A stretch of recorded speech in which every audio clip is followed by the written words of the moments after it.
সব কিছু দিয়ে মশলাটা মাখানোর সময় আমি কিন্তু একটু জল দিয়েছিলাম। ওর মধ্যে উপরে দিয়ে দিচ্ছি একটু পরিমাণ মতো সরষের তেল। ভাপার জন্য একটু তেলটা লাগবে। দেখুন কত সুন্দর ডেকোরেশনটা হয়েছে। আর আমি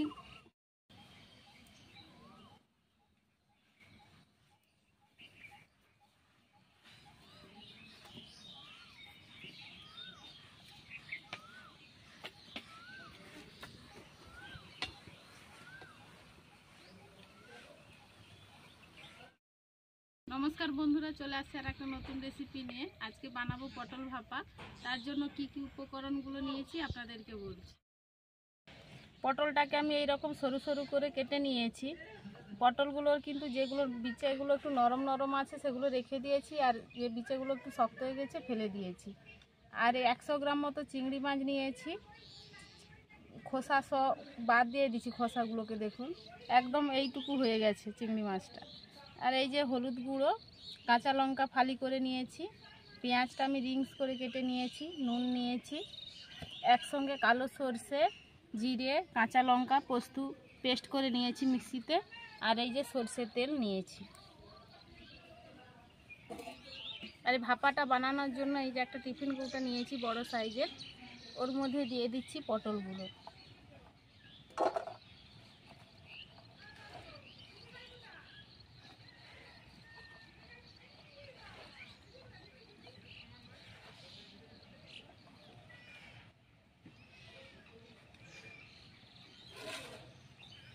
ওর মধ্যে পরিমাণ মতো নুন দিয়ে দিচ্ছি,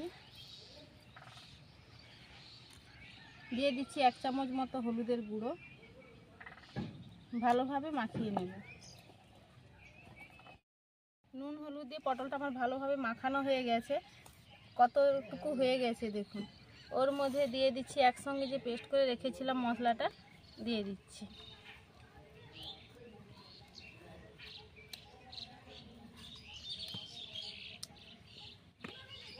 দিয়ে দিচ্ছি পরিমাণ মতো একটু সরষের তেল, 1 চামচ মতো। ভালোভাবে মাখিয়ে নিচ্ছি। চিংড়ি মাছগুলো দিয়ে দিচ্ছি। আমি রান্নাটা পুরোপুরি কাঁচা লঙ্কা দিয়ে করতেছি, আপনারা চাইলেও কিন্তু গুঁড়ো লঙ্কাও দিতে পারে।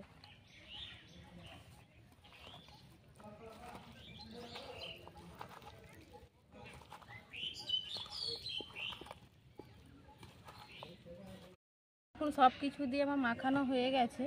ডেকোরেশনের জন্য আমি কাঁচা লঙ্কা ফালি করে নিয়েছি, আর রিংস করে কেটে নিয়েছি পেঁয়াজ, দিয়ে দিচ্ছি।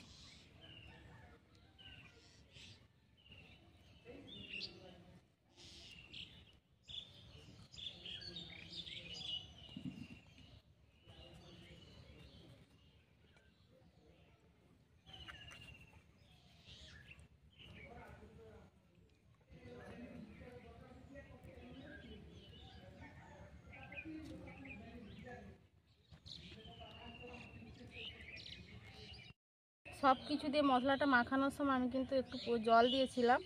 ওর মধ্যে উপরে দিয়ে দিচ্ছি একটু পরিমাণ মতো সরষের তেল। ভাপার জন্য একটু তেলটা লাগবে। দেখুন কত সুন্দর ডেকোরেশনটা হয়েছে।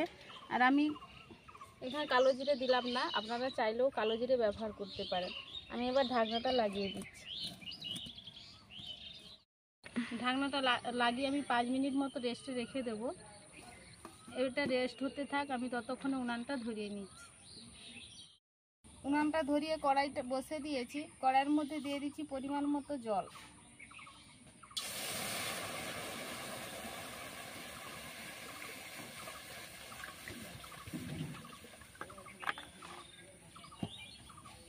আর ভাপাটা বানানোর জন্য আমি একটা স্ট্যান্ড নিয়েছি, স্ট্যান্ডটা ওর মধ্যে বসে দিচ্ছি।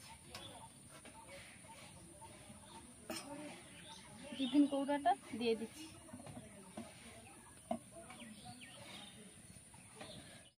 টিফিন কৌটাটা বসে দিয়েছি। ওর মধ্যে এই যে আমি মাটির থালাটা নিয়েছি, ওটা ঢাকা দিয়ে দিচ্ছি।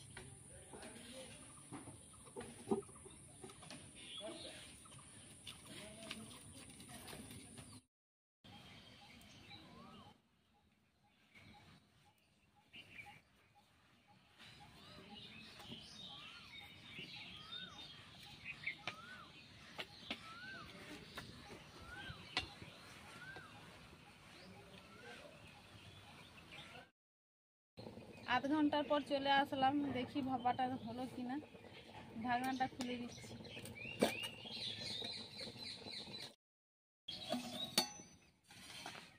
কড়াই থেকে কৌটোটা নামিয়ে নিয়েছি, দেখি হলো কিনা ভাপাটা।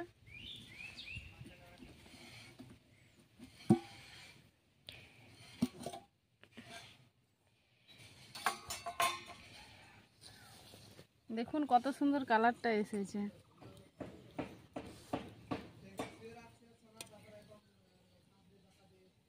এত সুন্দর খুব গন্ধটা বেরিয়েছে, মনে হচ্ছে একা খেয়ে নিই, গরম ভাতের সঙ্গে দারুণ লাগবে খেতে। কালারটা খুব সুন্দর আসছে। কেমন লাগলো আমাকে কমেন্ট অবশ্যই জানাবেন।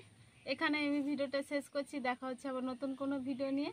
ভালো লাগলে অবশ্যই লাইক, কমেন্ট, শেয়ার, সাবস্ক্রাইব করবেন। সবাই ভালো থাকবেন, সুস্থ থাকবেন।